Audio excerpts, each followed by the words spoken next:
discussion on Islam and comparative religion. الحمدللہ رب العالمین والصلاة والسلام علی خاتم الانبیاء والمرسلین محمد وآلہ وصحبہ اجمعین. اما بعد رب اشرح لی صدری ویسر لی امری واحلل عقدۃ من لسانی یفقہوا قولی. برادران اسلام، میں آپ تمام حضرات کا اسلامی تحیے کے ساتھ استقبال کرتا ہوں. السلام علیکم ورحمۃ اللہ وبرکاتہ. درس قرآن سے متعلق آج جو صورت ہے وہ سورۃ الضحیٰ، سورہ نمبر 93، اس کی بقیہ آیتیں ہیں. 6 آیتوں کا ترجمہ اور ان کی تفسیر اور مطلب بیان کیا جا چکا ہے. آئیے آگے کی آیتیں ہم تلاوت کرتے ہیں. اعوذ باللہ من الشیطان الرجیم، بسم اللہ الرحمن الرحیم. میں اللہ کی پناہ میں آتا ہوں شیطان مردود سے. اللہ کے نام سے شروع کرتا ہوں جو بڑا مہربان نہایت رحم کرنے والا ہے. وَوَجَدَكَ ضَالًّا فَهَدَىٰ، اور تجھے راہ بھولا پا کر ہدایت نہیں دی. وَوَجَدَكَ عَائِلًا فَأَغْنَىٰ، اور تجھے نادار پایا تو مالدار نہیں بنا دیا. فَأَمَّا الْيَتِيمَ فَلَا تَقْهَرْ، تو یتیم کے ساتھ تو بھی سختی نہ کیا کر. وَأَمَّا السَّائِلَ فَلَا تَنْهَرْ، اور مانگنے والے کو مت ڈانٹ ڈپٹ. وَأَمَّا بِنِعْمَةِ رَبِّكَ فَحَدِّثْ، اور اپنے رب کی نعمتوں کو بیان کرتا رہے. یہ جو آیتیں ابھی تلاوت کی گئی ہیں جن کا ترجمہ آپ نے سنا، ان میں جو سب سے پہلی آیت ہے وَوَجَدَكَ ضَالًّا فَهَدَىٰ، اور تجھے راہ بھولا پا کر ہدایت نہیں دی. یہ اللہ تبارک و تعالی حضور اکرم صلی اللہ علیہ وسلم پر اپنے انعامات کا ذکر فرما رہے ہیں کہ حضور اکرم صلی اللہ علیہ وسلم پر اللہ تبارک و تعالی نے کون کون سا انعام فرمایا، کون کون سا فضل فرمایا. ان میں سے ایک چیز بیان کی جا چکی ہے کہ آپ یتیمی کی حالت میں تھے، یتیم تھے، تو اللہ تبارک و تعالی نے آپ کو پناہ دی، آپ کے دادا کو کھڑا کیا، آپ کی امی کو، آپ کے چچا کو. ان لوگوں نے آپ کی دیکھ بھال کی، آپ کی پرورش کی، آپ کی نگرانی کی، اور پھر آپ بڑے ہوئے. اس کے بعد جو دوسری چیز ہے، دوسرا احسان جو اللہ کا ہے حضور اکرم صلی اللہ علیہ وسلم کے اوپر، وہ یہی ہے وَوَجَدَكَ ضَالًّا فَهَدَىٰ، اور تجھے راہ بھولا پا کر ہدایت نہیں دی. یہاں جو یہ لفظ ہے ضَالًّا، اس کے کئی معنی آتے ہیں. اور تجھے راہ بھولا پا کر ہدایت نہیں دی، تو اس کا مطلب کیا ہے؟ ضالٌ کا ایک معنی تو گمراہی کے ہیں. ایک شخص گمراہی کے اندر ہو، ضلالت میں بھٹک رہا ہو، اندھیرے میں ہو، کفر و شرک کی گمراہی میں ہو، اس کو گمراہی بولتے ہیں، ضلالت کا لفظ بولتے ہیں اس کے لیے. اس کا دوسرا معنی ہے حیران ہونا، کہ ایک شخص ایسی جگہ میں کھڑا ہو جہاں کئی راستے ہوں. اب وہ شخص پریشان ہے کہ ان راستوں میں سے کدھر جاؤں، اس کو سمجھ میں نہیں آتا. اس کو بولتے ہیں ضالٌ، حیران. اس ضالٌ کا ایک معنی غفلت کے بھی آتے ہیں، غفلت، بے خبر. اور یہ لفظ اللہ تبارک و تعالیٰ نے بھی استعمال فرمایا ہے دوسری جگہ. جیسے اللہ تبارک و تعالیٰ سورہ طٰہٰ، سورہ نمبر 20 آیت نمبر 52 میں اپنی صفت بیان فرماتے ہیں موسیٰ علیہ السلام کی زبان: لا یضل ربی ولا ینسیٰ، میرا رب تو وہ ہے جو غافل اور بے خبر بھی نہیں ہوتا اور بھولتا بھی نہیں ہے. تو ایک لفظ ضالٌ کا ایک معنی ہے بے خبر ہونا، غافل ہونا. ضالٌ کا ایک معنی ناواقف ہونا بھی ہے. چنانچہ عربی کی جو سب سے معتبر، سب سے بھروسے والی جو ڈکشنری ہے لسان العرب، اس میں لکھا ہے کہ زللت الدار والمسجد اذا لم تعرف موضعہما، یعنی اگر تم کو مسجد اور گھر کا پتہ معلوم نہیں ہے، مسجد اور گھر کے بارے میں تم ناواقف ہو، تو تم بولو گے کہ میں مسجد اور گھر سے ضلالت میں رہا، یعنی ناواقف رہا۔ ایک معنی ضالن کا ہے گم ہو جانا۔ عربی ایک محاورہ ہے، ایک پروورب ہے عربی کا کہ ظل الماء فی اللبن، پانی دودھ میں گم ہو گیا۔ ایک ضالن کے معنی ہے محبت کے، اور اللہ نے یہ لفظ بھی قرآن میں استعمال کیا ہے۔ سورہ یوسف سورہ نمبر 12 آیت نمبر 95 کے اندر اللہ تبارک و تعالیٰ فرماتے ہیں قالوا تاللہ انک لفی ضلالک القدیم۔ یعقوب علیہ السلام کے بیٹوں نے یعقوب علیہ السلام سے کہا کہ آپ تو بڑی غفلت میں ہیں، بڑی گمراہی میں ہیں۔ مطلب کیا؟ جب یعقوب علیہ السلام نے یہ کہا کہ میں یوسف کی خوشبو محسوس کر رہا ہوں، مجھے ایسا لگ رہا ہے کہ یوسف زندہ ہے، اس موقع پر بیٹوں نے کہا قالوا تاللہ انک لفی ضلالک القدیم،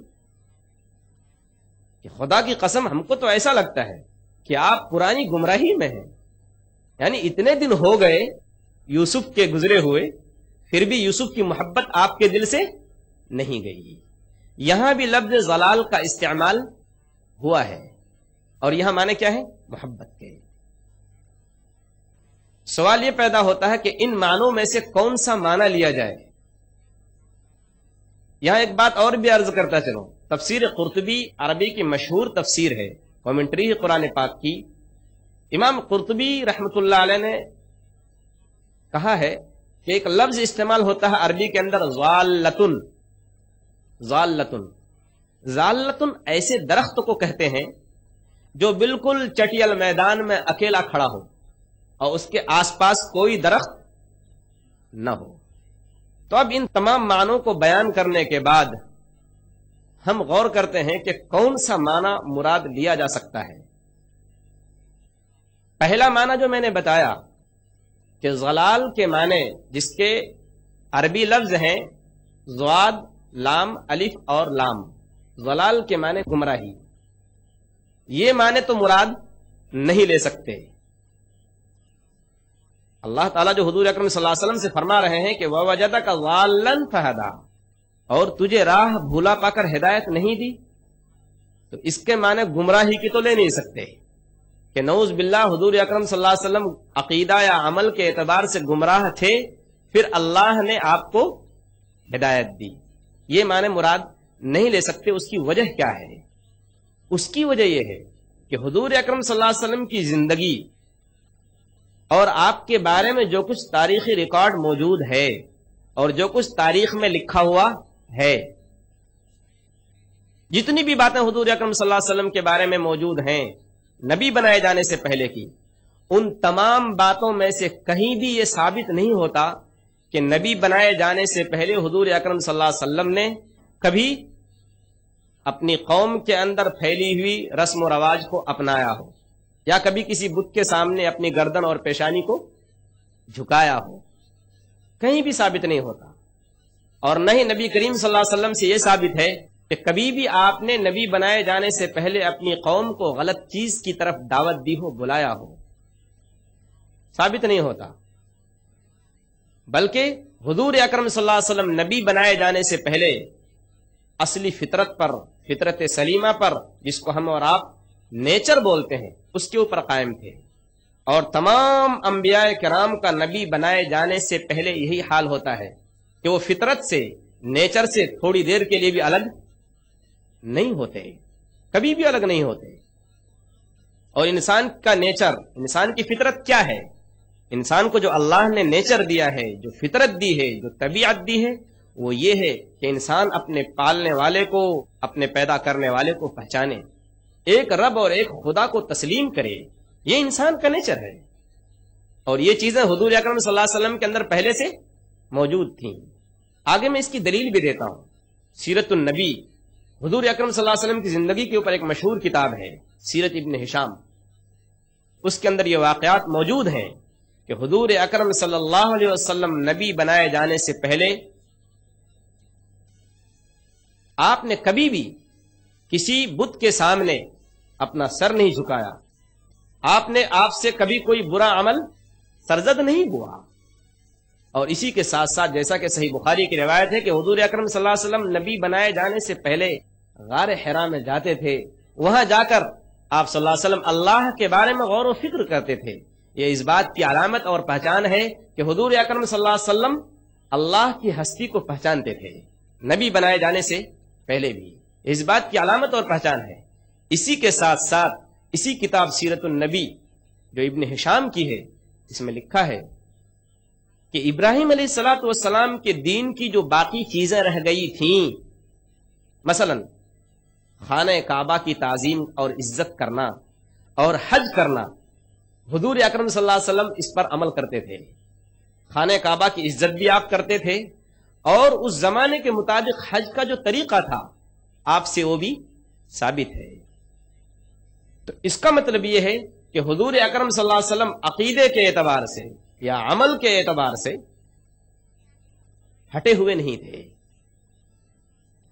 عقیدہ اور عمل آپ کا بگڑا ہوا نہیں تھا کہ اللہ تبارک و تعالیٰ نے آپ کو عقیدہ و عمل کے بگڑے ہوئے معاشرے سے ہٹا کر آپ کو ہدایت دی.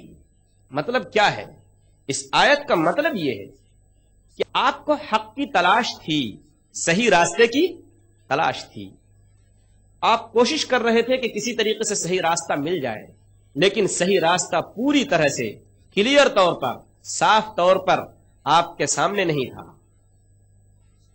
تو اس آیت کے اندر جو اللہ تبارک و تعالیٰ حضور اکرم صلی اللہ علیہ وسلم سے فرما رہے ہیں وہ یہی ہے کہ وَوَجَدَكَ ضَالًّا فَهَدَىٰ، اور تجھے تیرے رب نے ہدایت دی.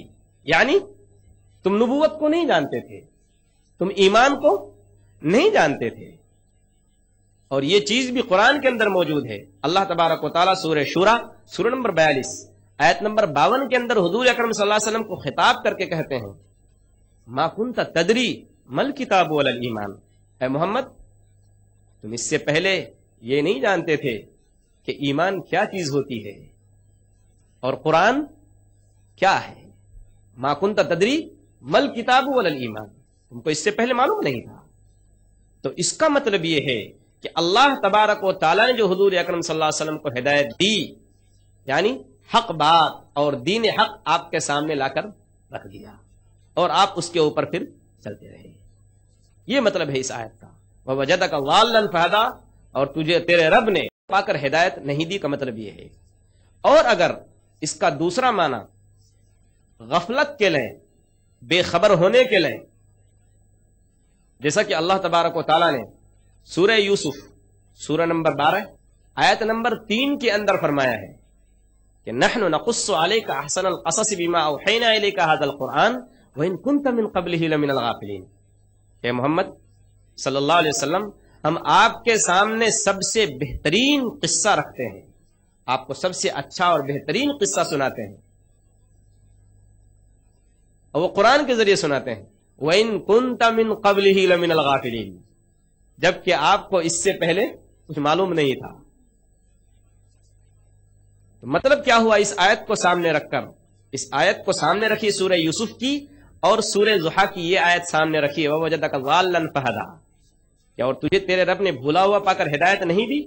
مطلب یہ ہے کہ نبی بنائے جانے سے پہلے آپ کو بہت ساری چیزوں کی جانکاری نہیں تھی، لیکن نبی بنائے جانے کے بعد آپ کو اللہ تبارک و تعالیٰ نے بہت ساری چیزوں سے واقف کر دیا، بہت ساری چیزوں سے آگاہ کر دیا، بہت ساری چیزوں کی آپ کو خبر دے دی.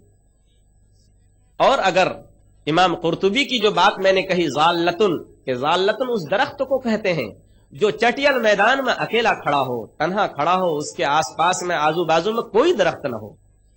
اگر یہ لفظ بھی سامنے رکھ کر اس آیت کو فٹ کریں تو یہ آیت فٹ ہو جاتی ہے. مطلب اس آیت کا اس وقت یہ ہوگا کہ محمد تم اکیلے تھے، تم اس کام کو لے کر اکیلے کھڑے ہوئے، ہم نے تم کو نبوت کی دولت سے نوازا اور تم اکیلے کھڑے ہوئے، کوئی ساتھ دینے والا شروع میں نہیں تھا. لیکن دھیرے دھیرے تم نے اس کام کو آگے بڑھایا اور میں نے لوگوں کو تمہارے ساتھ کر دیا. تو یہ مطلب ہے اس آیت کا کہ اللہ تبارک و تعالیٰ نے حضور اکرم صلی اللہ علیہ وسلم کو ہدایت دی. مطلب یہ ہوا کہ آپ کے سامنے حق کو اور دین حق کو سامنے رکھ دیا اور آپ اس کے اوپر چلتے رہے. اس کے بعد جو آیت آتی ہے وَوَجَدَكَ عَائِلًا فَأَغْنَىٰ، تجھے نادار پایا تو مالدار نہیں بنا دیا. اس آیت کے دو مطلب ہیں. ایک مطلب تو یہ ہے اس آیت کا، اس میں لفظ عائل استعمال ہوا ہے. عائل کے معنی ہے ضرورت مند، محتاج. ایسا شخص جو ضرورت مند ہو، جو محتاج ہو، جس کو کسی چیز کی حاجت ہو، کسی چیز کی ضرورت ہو، اس کے لیے لفظ عائل کا استعمال ہوتا ہے. اب یہاں حضور اکرم صلی اللہ علیہ وسلم سے کہا جا رہا ہے کہ تجھے تیرے رب نے ضرورت مند پایا تو تجھے مالدار نہیں بنا دیا. تو اس آیت کا دو مطلب ہیں. پہلا مطلب یہ ہے کہ محمد صلی اللہ علیہ وسلم آپ کا جو بچپنا گزرا یتیمی کی حالت میں گزرا. آپ یتیم پیدا ہوئے اور جب جوانی کے عالم میں پہنچے تو اس وقت بھی غربت ہی کی حالت تھی، غریبی ہی کی حالت تھی. پھر حضور اکرم صلی اللہ علیہ وسلم کو قریش کی سب سے مالدار خاتون نے، خدیجہ رضی اللہ تعالیٰ عنہا نے، تجارت میں، بزنس میں شریک کیا اور آپ صلی اللہ علیہ وسلم تجارت کی غرض شام گئے، وہاں کا سفر کیا. وہاں کے سفر میں آپ کو بہت نفع اور فائدہ ہوا، بہت بینیفٹ ملا. اس کے بعد حضرت خدیجہ رضی اللہ تعالی عنہا نے آپ کی ایمانداری، آپ کے اخلاق کو دیکھ کر وہ اتنا متاثر ہوئی کہ انہوں نے حضور اکرم صلی اللہ علیہ وسلم کو نکاح کا پیغام دیا اور حضور اکرم صلی اللہ علیہ وسلم کی شادی حضرت خدیجہ رضی اللہ تعالی عنہا سے ہوئی. جس کے بعد حضور اکرم صلی اللہ علیہ وسلم کی مالی حالت، معاشی حالت یعنی فائنانس کافی اچھا ہو گیا. ایک مطلب تو یہ ہے. عربی شاعر کا ایک شعر ہے،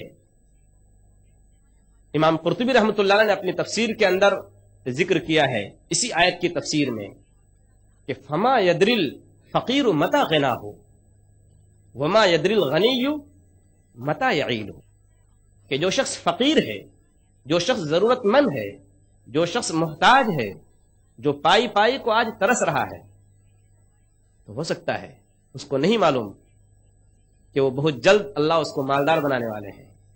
فما یدری الفقیر متى غناہ، اس کو نہیں معلوم کہ کب وہ مالدار ہو جائے.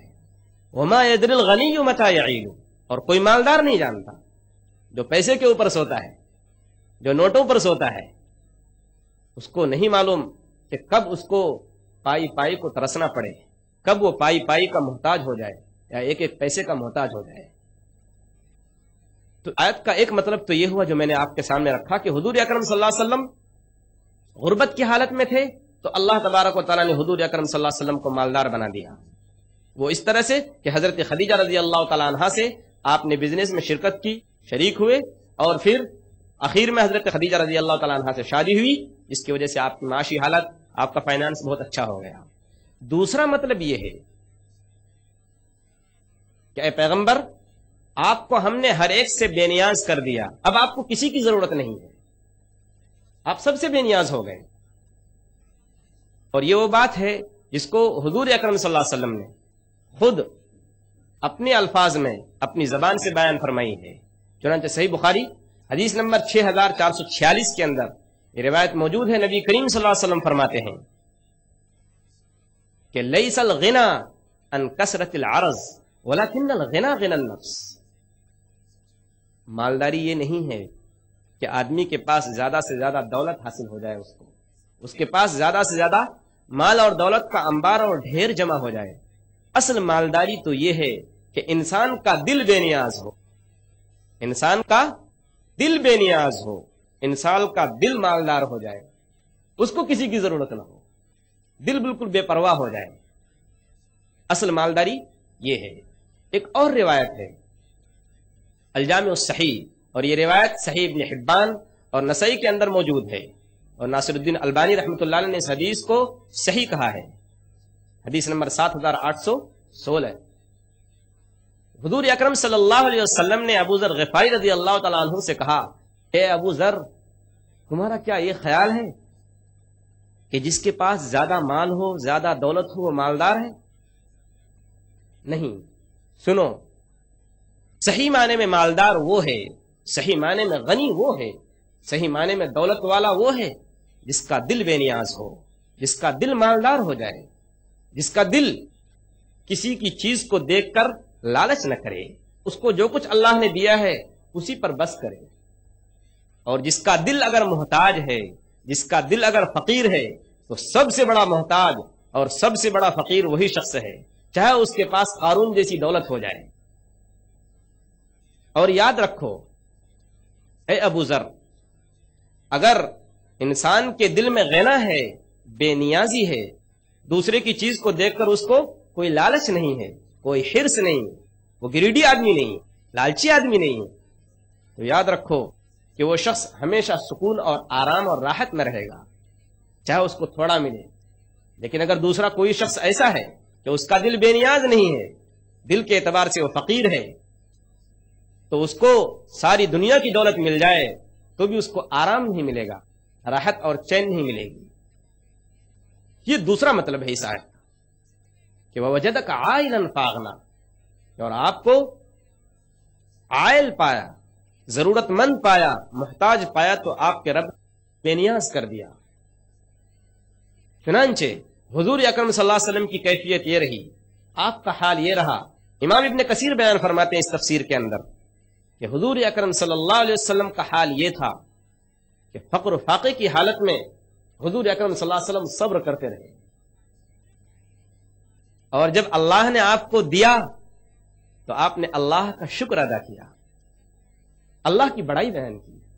اور یہی مطلب ہے اس حدیث کا جو صحیح مسلم کے اندر حضور اکرم صلی اللہ علیہ وسلم نے بیان فرمایا ہے کہ قد افلح من اسلم، کہ وہ شخص صحیح معنی میں کامیاب ہو گیا جو ایمان لایا، جو اسلام میں داخل ہو گیا۔ وَرُزِقَ کفافن، اور اس کو اتنی روزی مل گئی، اتنا رزق مل گیا جو اس کے لیے کافی ہو جائے۔ وَقَنَّعَهُ اللَّهُ بِمَا آتَاهُ، اور اللہ نے اس کو جو کچھ دے رکھا ہے، جتنا دیا ہے، جو جھوپڑا ہے، جو گھر ہے، جو فٹ پاتھ ہے، یا جتنی دولت ہے، جتنا مال ہے، جتنی جائیداد ہے، جتنا پیسہ ہے، بس اسی کو وہ اپنے لیے کافی سمجھتا ہے۔ وَقَنَّعَهُ اللَّهُ بِمَا آتَاهُ، اور بس اسی کو وہ زیادہ سمجھے، کافی سمجھے جو کچھ اللہ نے اس کو دے رکھا ہے، چاہے اس کو سر چھپانے کے لیے کوئی بڑا فلیٹ اور محل نہ ہو، آرام اور آسائش کے لیے اس کے پاس کوئی گدا نہ ہو، کوئی بڑا پلنگ نہ ہو، صوفہ اور گدے نہ ہو، لیکن اللہ نے اگر اس کو قناعت کی دولت دی ہے، یعنی جو جس حال میں اللہ نے رکھا ہے خوش ہے، تو اس سے بڑھ کر کامیاب شخص کوئی دنیا میں نہیں ہے۔ قد افلح من اسلم ورزق کفافا وقنعه اللہ بما آتاہ، وہ شخص صحیح معنی میں کامیاب ہو گیا جو اسلام میں داخل ہو گیا، اور اللہ نے اس کو اتنی روزی دے دی جو اس کے لیے کافی ہو جائے۔ وقنعه اللہ بما آتاہ، اور اللہ نے جو کچھ اس کو دے رکھا ہے، روزی، جو دولت دی ہے، جو اسباب دیے ہیں، جو سامان دیے ہیں، بس اسی پر وہ اکتفا کرتا ہے، وہ سمجھتا ہے جو کچھ میرے لیے ہے یہ بس ہے اور یہی میرے لیے کافی ہے، تو وہ شخص کامیاب ہو گیا۔ دعا کیجیے اللہ تبارک و تعالی ہمیں اور آپ کو دین کی صحیح سمجھ نصیب فرمائے۔ اللہ تبارک و تعالی ہم کو اور آپ کو قرآن پاک صحیح سمجھ کر پڑھنے کی توفیق عطا فرمائے۔ بس میں اسی پر اپنی بات ختم کرتا ہوں۔ وآخر دعوانا ان الحمدللہ رب العالمین۔ کسی بھائی کا کوئی سوال ہو پوری صورت سے متعلق تو کر سکتے ہیں۔ السلام علیکم۔ وعلیکم السلام ورحمۃ اللہ وبرکاتہ۔ ابھی بھی آپ نے فرمایا کہ ہمیں جو کچھ بھی اللہ تعالیٰ نے عطا کیا ہے اس پہ قناعت کرنا چاہیے، بہت بڑی بات ہے، لیکن اس کے باوجود بھی دیکھا گیا ہے کہ آدمی کی فطرت ہے کہ جو کچھ ملتا ہے اس سے زیادہ حاصل کرنے کی کوشش کرتا ہے، کہ اس کے اوپر آپ کی روشنی ڈالیے۔ بھائی صاحب نے ایک بہت ہی اچھا سوال کیا کہ آدمی کو چاہیے کہ جو کچھ اللہ نے اس کو دے رکھا ہے اس کے اوپر قناعت کرے، اسی پر گزر بسر کرے، اسی کو وہ اپنے لیے کافی اور زیادہ سمجھے۔ لیکن انسان کی فطرت یہ بھی ہے کہ وہ زیادہ سے زیادہ کی تلاش میں رہتا ہے، زیادہ سے زیادہ کی اس کو خواہش رہتی ہے۔ تو ظاہر بات ہے کہ انسان کی جو فطرت ہے، فارسی کا ایک پروورب ہے، محاورہ ہے، ضرب المثل، کہ جبل گردد جبلت نمی گردد، پہاڑ ٹل سکتا ہے لیکن جو انسان کی فطرت ہے، جو اس کا انسان کا نیچر ہے، وہ نہیں ٹل سکتا۔ پہاڑ اپنی جگہ سے ٹل سکتا ہے، ہٹ سکتا ہے، لیکن انسان کا جو نیچر ہے، اس کی جو فطرت ہے، وہ بدلتی نہیں ہے۔ تو بالکل صحیح کہا آپ نے کہ حضور اکرم صلی اللہ علیہ وسلم کی دونوں بات میں کوئی ٹکراؤ نہیں ہے۔ ایک طرف حضور اکرم صلی اللہ علیہ وسلم نے یہ بھی فرمایا کہ انسان کے پاس اگر سونے کا ایک پہاڑ ہو جائے، سونے کا ایک ڈھیر ہو جائے، تو اس کی خواہش یہ ہوگی کہ اسی جیسا ایک پہاڑ اور ہو جاتا۔ وَلَن يَمْلَأَ فَاهُ إِلَّا التُّرَابُ، اور مرنے سے پہلے اس کی کوئی خواہش پوری نہیں ہو سکتی، اس کی کوئی تمنا، کوئی آرزو پوری نہیں ہو سکتی۔ یعنی اس کی خواہش کب پوری ہوگی؟ جب اس کو موت واقع ہو جائے۔ ایک طرف حضور اکرم صلی اللہ علیہ وسلم یہ بیان فرما رہے ہیں انسان کی فطرت، لیکن فطرت بیان کرنے کے ساتھ ساتھ حضور اکرم صلی اللہ علیہ وسلم نے یہ بھی بیان فرمایا کہ کامیاب جو شخص ہے وہ کون ہے؟ انسان کی فطرت تو یہ بتائی کہ اس کی چاہت ہے، لیکن ظاہر بات ہے حضور صلی اللہ علیہ وسلم بتا رہے ہیں انسان کی دکھتی رگ پر ہاتھ رکھتے ہوئے کہ دیکھو خواہش تو پوری ہونے والی نہیں ہے۔ جب خواہش تمہاری پوری ہو ہی نہیں سکتی تو اس سے اچھا یہ ہے کہ جو کچھ ملا ہے اسی کے اوپر بس کرو۔ یہ سیدھا سادہ حل ہے، آسان حل ہے، بہت آسان راستہ ہے، کیونکہ تمہاری خواہش تو پوری ہونے والی نہیں ہے۔ کیونکہ اگر تم کو سونے کا ایک ڈھیر مل جاتا ہے، ایک پہاڑ مل جاتا ہے، تو تمہاری تمنا یہی ہوگی، خواہش یہی ہوگی کہ اس جیسا ایک پہاڑ اور مل جاتا۔ لیکن تم ایسا کرو کہ خواہش تو پوری ہوگی نہیں، تو تم کو جو کچھ اللہ نے دے رکھا ہے اسی کے اوپر بس کرو، تو تم کامیاب ہو جاؤ گے۔ تو دونوں باتیں حضور اکرم صلی اللہ علیہ وسلم نے بتائی کہ انسان کی ایک طرف چاہت تو یہ ہوتی ہے، لیکن اس کی چاہت موت تک پوری ہونے والی نہیں ہے، اس کی خواہش پوری ہونے والی نہیں ہے۔ تو اس کا آسان علاج کیا ہے کہ انسان کو اللہ نے جو کچھ دے رکھا ہے اسی کے اوپر وہ گزارا کرے، اسی کو بس سمجھے اور اس پر اللہ کا شکر ادا کرے، اور یہ سمجھے کہ اللہ نے جو کچھ ہم کو دے رکھا ہے وہ بہت ہے۔ یہ ہماری اور آپ کی کمزوری ہے، ہماری اور آپ کی کمزوری ہے کہ ہم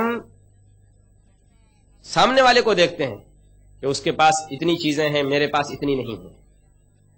ظاہر بات ہے آپ کی تمنا سے وہ ساری چیزیں تو آپ کو ملنے والی نہیں ہیں، لیکن اگر آپ نے اپنے دل کو ٹٹولا، اپنے دل کو دیکھا اور یہ سمجھا کہ نہیں، مجھ کو جو اللہ نے دیا ہے، جس حال میں مجھ کو اللہ نے رکھا ہے، تو میں اس سے تو اچھا ہوں۔ اب اگر یہ چیز آپ نے اپنے دل میں پیدا کر لی تو آپ کے اوپر کوئی غم نہیں ہوگا، بوجھ نہیں، برڈن لیے نہیں پھریں گے آپ کہ میرے پاس اتنا کیوں نہیں ہوا۔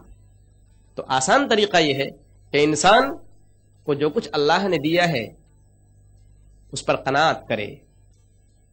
یہ مطلب نہیں ہے کہ انسان کو جو کچھ اللہ نے دیا ہے بس اسی کو رکھے اور کھاتے رہے۔ ظاہر بات ہے وہ چیز ایک دن ختم ہو جائے گی۔ آپ نے 1000 روپے بھی جمع کر کے رکھا ہے، اس میں سے ایک ایک روپے نکالیں گے تو بھی کسی نہ کسی دن وہ پیسہ ختم ہونے والا ہے۔ مطلب یہ نہیں ہے کہ انسان کمائے بھی نہیں، روزی بھی حاصل نہ کرے، نہیں، بلکہ جتنا مل گیا کمانے کے بعد اس کو اسی پر بس کرے، اس کو یہ سمجھے کہ اللہ نے اسی میں میرے لیے عافیت رکھی ہے اور یہ میرے لیے بس ہے، تو اس کے اندر شکر کا جذبہ پیدا ہوگا۔ بہت سارے بوجھ اور برڈن وہ لیے نہیں پھرے گا، وہ جسم کے اعتبار سے، بوجھ کے اعتبار سے ہمیشہ ہلکا ہوگا، کوئی تکلیف نہیں ہوگی۔ لیکن انسان اگر زیادہ سے زیادہ کی خواہش کرتا رہے کہ یہ بھی مل جائے اور یہ بھی مل جائے، تو ظاہر بات ہے اس کی تمنا پوری ہونے والی نہیں ہے، اور موت ہی اس کی تمنا پوری کر سکتی ہے کہ یہ بھی ہو جائے، یہ بھی ہو جائے، اور قبرستان پہنچ گیا۔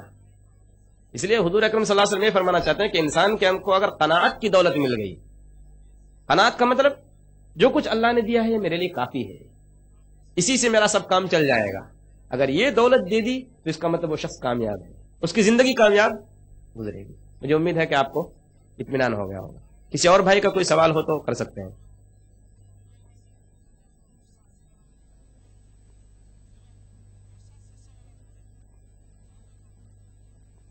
آپ کے سوال نہ کرنے پر میں ایک دو بات آپ کو ضروری، اس سورت کی جو آیت ہے جس کے بارے میں میں نے کہا کہ یہ لفظ جو ہے وَوَجَدَكَ ضَالًّا فَهَدَىٰ، اور تیرے رب نے تجھ کو گمراہ پا کر ہدایت نہیں دی، یعنی راہ سے بے خبر پا کر ہدایت نہیں دی، اس کا مطلب کیا ہے؟ کیا واقعی گمراہ ہے؟ اس کے معنی بہت سارے معنی بتائے۔ ایک معنی اور بھی آپ سنیے، جیسا کہ میں نے عرض کیا تھا کہ عربی کا ایک محاورہ ہے کہ ظل الماء فی اللبن، کہ پانی دودھ میں گم ہو گیا، پانی دودھ میں گم ہو گیا، اور اسی سے یہ لفظ بنا ہے ظالن۔ اگر یہ معنی مراد لیں کہ پانی دودھ میں گم ہو گیا، اور گم ہونے کے اعتبار سے اس آیت پر فٹ کریں کہ وَوَجَدَكَ ضَالًّا فَهَدَىٰ، اور تیرے رب نے تجھ کو گم پایا تو تجھ کو ہدایت دی، تو اس کا مطلب یہ ہوگا کہ حضور اکرم صلی اللہ علیہ وسلم کے اندر جتنی صلاحیتیں تھیں وہ اس جاہلی معاشرے میں دب کر رہ گئی تھی، وہ صلاحیت کھل کر سامنے نہیں آ رہی تھی، وہ بالکل گم ہو گئی تھی۔ جس طریقے سے پانی کے اندر اگر دودھ ڈال دیا جائے تو دودھ کی کوئی حیثیت نہیں رہتی، وہ اپنی حیثیت ختم کر دیتا ہے۔ تو حضور اکرم صلی اللہ علیہ وسلم کی صلاحیت اس معاشرے کے اندر، اس سوسائٹی اور سماج کے اندر جس میں آپ پلے بڑھے، گم ہو کر رہ گئی تھی۔ تو اللہ تبارک و تعالیٰ نے آپ کو نبی بنایا، اور نبی بنا کر حضور اکرم صلی اللہ علیہ وسلم کے ساتھ اللہ تبارک و تعالیٰ نے بڑا انعام یہ کیا کہ آپ کی جتنی صلاحیتیں تھیں، آپ کے اندر جتنی خوبیاں تھیں اندر، وہ سب کھل کر سامنے آ گئیں۔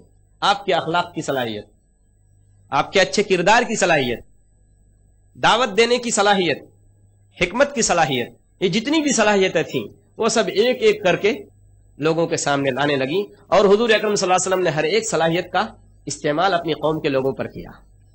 مجھے امید ہے کہ آپ کو اطمینان ہو گیا ہوگا۔ میں اسی پر اپنی بات ختم کرتا ہوں۔ وآخر دعوانا الحمدللہ رب العالمین۔